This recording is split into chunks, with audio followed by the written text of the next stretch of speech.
if you're anything like me, You're tall and hairy. and you really love space travel, okay? The idea fascinates you because space is the final frontier. And Elon Musk is very similar to me, both in intellect and also business acumen. And body hair. And body hair, or lack thereof.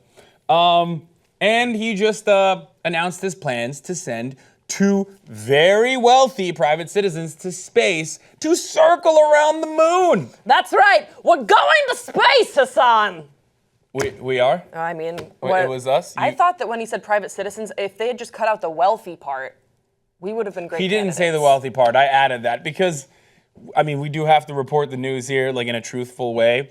And they haven't mentioned how much they're paying, but here's the quote. The 2 private customers have already paid, and in the quote there are more quotes, a significant deposit. Which is like, yeah. Is that more than like my security deposit on my apartment? Because I could have $1,000 real quick if I moved. Yeah, no, that's what they're. You can't even go to Turkey for $1,000. You can't even go to China from here for $1,000. You think you can go to the moon, which is approximately 300,000 to 400,000 miles away? But don't you need someone? Think about this. This is why, let's make the case for us. What? You need people, if you're going to send them to the moon, that can entertain themselves. I can talk to myself or a wall, and I think that is a quality that they should look at. Bring a straight guy and a lesbian so you know they won't also repopulate that planet if they are stuck there and or need to colonize. Oh, can you imagine if we had to? That's the premise for a horror movie. A straight guy and a lesbian are alone in space, the last people alive, and they have to find a way to repopulate the planet. And then also, like, plot twist, they're best friends, and so it's just like, ugh, like, gross. It would be cringy. I would jerk off into a cup. At that point, I think as soon as you are inside of a space shuttle, you automatically become an astronaut and a scientist. So even if you're a private citizen, like you're a scientist, so like instantly we would know how to like artificially inseminate. Let's hope.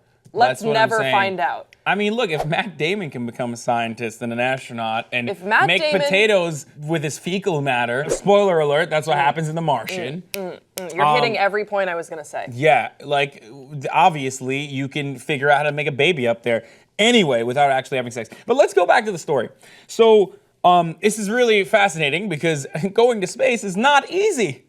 You might have thought wrong, but yes, going to space isn't easy, and the citizens have already started training. Oh, yeah. For space travel. You gotta get for all the G-forces and stuff. Not just, yes, that's one of the big, obviously that's one of the big things. By the way, one ticket on the Russian Soyuz rocket costs NASA around $80 million. So it's a little bit more than your rent, I was just gonna say. Like because NASA utilizes Russian spacecrafts currently to send their astronauts to the ISS, the International Space Station. Because you may not know this, but there is actually a massive satellite space station kind of floating around our atmosphere. And people need to get up there to do maintenance and stuff, or to have the ultimate mile high club.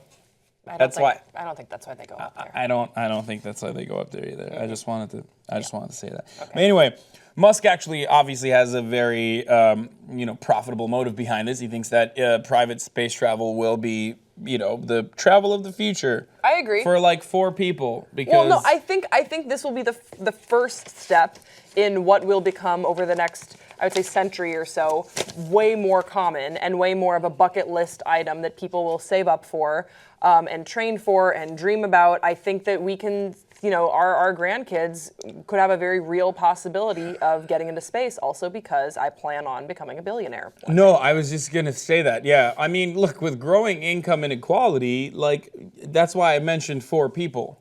Like, 4 people will be able to afford this because currently 1% of the world owns like 90% of its wealth, and that is growing ever smaller. So, those people will be able to go to space, and we'll just watch them. Well, we won't be able to watch. We'll be able to watch them from our shitty TVs. They better send really entertaining people, because if I have to watch some billionaire that never developed a personality in space, I am going to make potatoes from human feces, not on Mars. Like, I'm going to do that on Earth and subject people to that. That was, again, a reference from The Martian. That's what's a callback. You call that a callback in comedy, but you can't do it to a joke that doesn't work. But I just did that because I don't play by the rules. What I do love about this article, and this is the last point I'm going to get to, is how they talk about safety protocols and lack thereof when it comes to international space travel, because there's obviously very stringent rules around air travel, but there's none around space travel, which is inherently way more dangerous. Because out of like the 7 people that do it, and they're all professionally trained astronauts, some of them do end up dying when they're landing back on Earth. Now, would you do it though? I want to ask you, like, would you 100% do this? Yeah. Spend possibly $80 million to just go up there for a little bit, hang out, just see what it's about, you know? Yeah, I would totally do it. I would love to like get a What if tattoo you had in $81 space. million though? Like you had $81 million and like you're just gonna wipe out all your wealth. I don't know if I would do it for $81 million. No. You have $81 million and you're gonna spend All 80 of it, like 80 of it. just to go up there. Well, it still means I'd have $1 million. Okay, you have $80 million and $1. And I could get a tiny home in Portland. You have when I $80 come million back. and $1. Okay.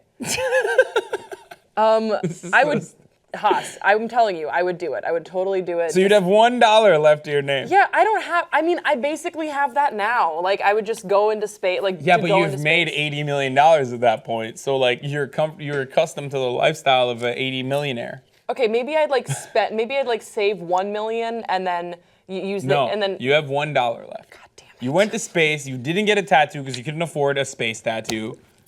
Also, who are you bringing to space with you? A tattoo artist? Yeah. You think a tattoo artist is gonna be more entertaining than me? Fuck you, okay? No, we could do a stick and poke. You could tattoo me, Oh, but like one of those Indian henna tattoos? no, just a stick and poke. Where I you, don't like, know put what that is. a needle on a chopstick and you just dip it in ink and just go like that.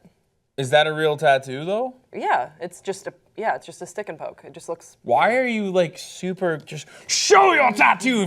Like I wish I could just rip your arm thing off and be like, expose yourself. Grace got a new tattoo. I'm sure she talked about it on yesterday's show where I wasn't there. We want to hear from you guys. Would you go to space if you had $80 million and $1 and then you'd be left with $1 after Who you would did you a bring space with travel? you?